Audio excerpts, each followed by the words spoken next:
Dr. Mahathir Mohamad membidas Perdana Menteri Anwar Ibrahim ekoran tindakan pihak berkuasa menjalankan siasatan ke atasnya ketika ini.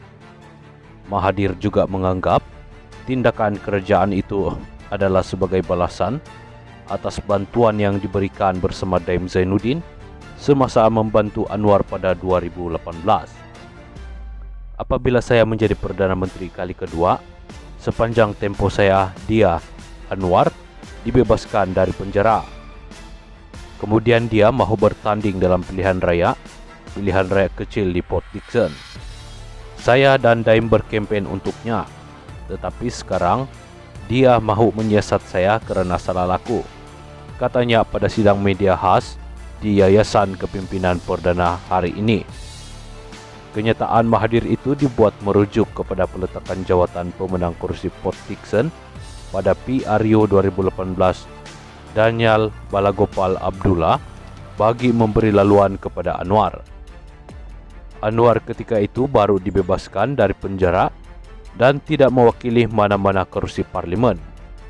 Dalam pertandingan 7 penjuru itu, Anwar memenangi kursi berkenaan dengan majoriti 23.560 undi. Mahathir merupakan Perdana Menteri ketika itu manakala Daim berkhidmat sebagai pengurusi Majlis Penasihat Kerajaan. Sambil mengingatkan bahawa Anwar juga pernah dituduh terbabit dalam rasuah oleh bekas penolong Gubernur Bank Negara Abdul Murad Khalid kira-kira 24 tahun lalu. Mahathir berkata, tiada siasatan dibuat selepas itu. Untuk rekod, Murad pernah mendakwa Anwar mempunyai aset bernilai RM3 bilion yang disimpan dalam lebih 20 akaun bank.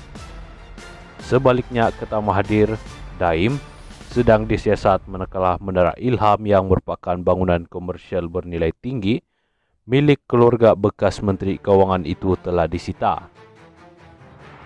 Apa yang berlaku, dakwa Mahathir, menunjukkan bahawa sebenarnya tidak sukar untuk menyiasat seorang tun.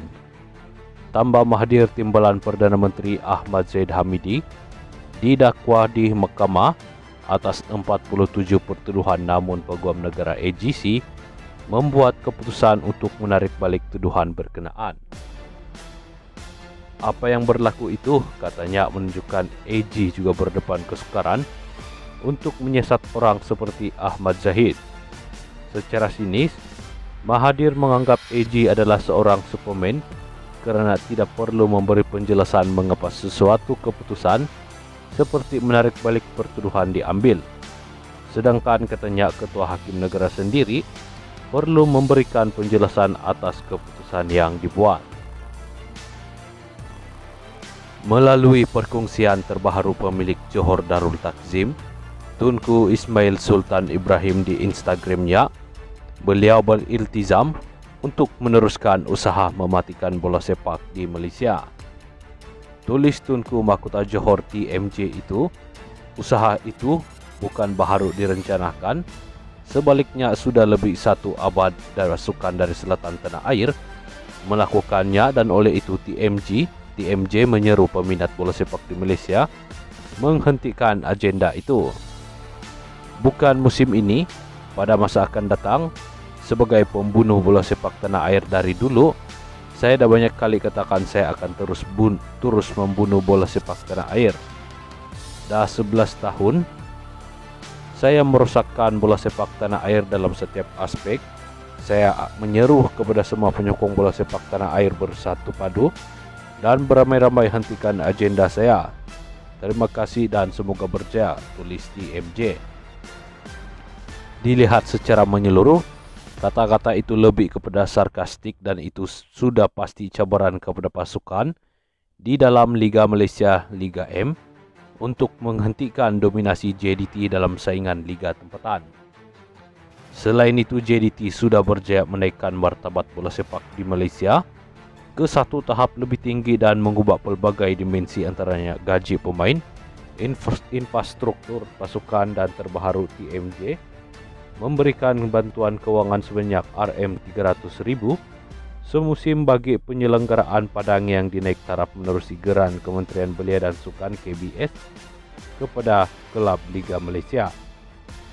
Usaha murni KBS dan TMJ ini bertujuan untuk memastikan saingan Liga M tidak berdepan masalah dengan keadaan padang yang sering rosak terutama ketika musim hujan.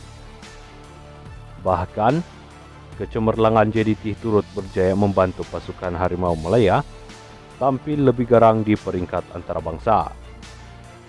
Untuk rekod, sejak mengambil alih Persatuan Bola Sepak Negeri Johor pada tahun 2012 sebelum menjenamahkan dan menswastakan skuad utama kepada JDT, TMJ terus melakukan pelbagai transformasi kepada pasukan dan berjaya mencipta sejarah demi sejarah. Malah, bermula dari 2014 sehingga 2023, Harimau Sultan berjaya memenangi 26 piala Liga Domestik dan piala AFC serta mencatatkan rekod baharu 100 jaringan gol dalam saingan di Liga Super pada musim lalu. Seorang pekerja rencam dihadapkan ke Mahkamah Magistrat di sini hari ini atas tuduhan mengedar dada jenis syabu bernilai RM19 juta di Padang Besar pada 10 Januari lalu. Bagaimanapun tertuduh Muhammad Fazli Aziz 36 tahun hanya mengaku faham selepas pertuduhan dibacakan di hadapan Magistrat Nur Syahida Abdul Rahim. Berdasarkan kertas pertuduhan, Muhammad Fazli didapati mengedar dada jenis syabu seberat 528 kg di kawasan Semak Hutan Simpan Institusi Penyelidikan Perhutanan Malaysia di Hutan Simpan Mata Air Perlis Utara, Padang Besar pada jam 4 pagi 10 Januari lalu. Susulan itu tertuduh didakwa melakukan kesalahan mengikut Seksyen 39B (1) Akta Dada Berbahaya 1952 yang sabit kesalahan boleh dihukum gantung sampai mati atau penjara seumur hidup. Pendakwaan dilakukan Timbalan Pendakwa Rakyat Negeri Tengku Rukayah Tengku Syarom, manakala tertuduh tidak diwakili peguam. Tiada jaminan ditawarkan kepada tertuduh, memandangkan kes berkenaan tidak boleh diberi jaminan. Mahkamah kemudiannya menetapkan 22 Mac depan sebagai tarikh sebutan semula kes sementara menantikan laporan kimia. Polis pada sidang media 15 Januari lalu memaklumkan kejayaan melumpuhkan sindiket pengedaran dada terbesar di Perlis menggunakan kawasan hutan simpan Persekutuan FRIM di Padang Besar sebagai lokasi transit selepas merampas 528 kg dadah jenis syabu bernilai RM19 juta. Dalam kejadian itu juga, 4 lelaki berusia antara 21 hingga 42 tahun ditahan bagi membantu siasatan kes berkenaan.